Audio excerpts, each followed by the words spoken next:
last राखेको थियो आज स्कुल अनि भर्खर ल्याइकन आएको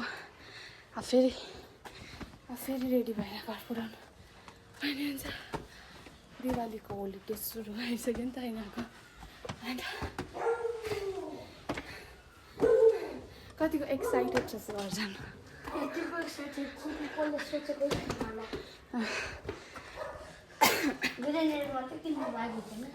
भर्खर आइपुग्यो मात्रै अब फेरि रेडी भएर जानु पर्ने हुन्छ सो गाइज अब चाहिँ अंशु रेडी पनि भइसक्यो होइन अब चाहिँ म अंशुलाई पुऱ्याउन जानु आँटेको अन्त अंशुको चाहिँ यहाँ प्याकिङ हुँदैछ के हुँदैछ प्याकिङ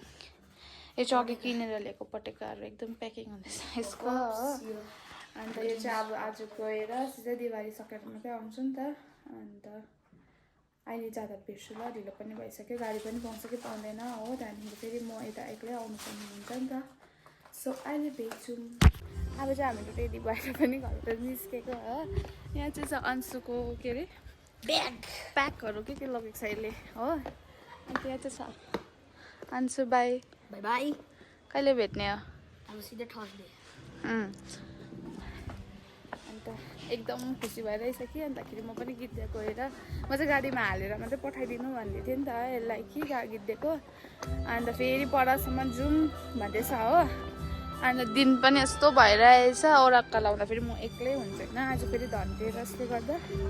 मान्छेले गाडी नै पाउँदैन भनेर हुँदैछ हो अब पर गएर हेर्छु के हुन्छ अन्त अंशु चाहिँ आज मात्रै होला हप्तामा अब सिधै थर्सडे आउँछ त्यहाँदेखिको केमा अब थर्सडेमा मात्रै आउँछ यो फ्राइडे स्याटरडे स्कुल सन्डे मेलाको पनि भ्लग हुन्छ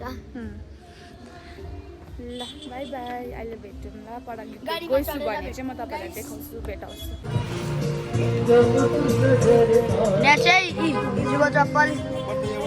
ठुलो सानो होइन सानो छ यो ठुलो यो सानो यो ठुलो यहाँ ल्याउनुहोस् म देखाउँछु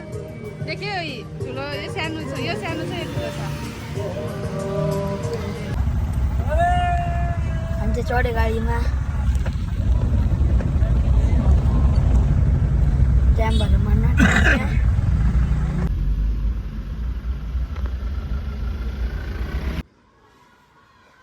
हामी आइपुग्यो नि कहाँ भन्छ गिद्धे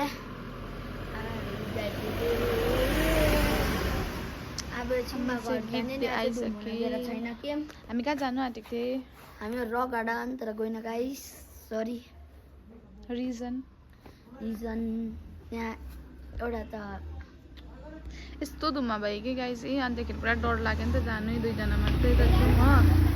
अन्त होस् जाँदिनँ पछि बिचमा आउँदा भनेर है सो नेक्स्ट टाइम चाहिँ जान्छु हामीहरू यति हो अंशलाई यहीँसम्म नपुऱ्याउनु अब म यहाँबाट जान्छु गाडी रोकेर बाई बाई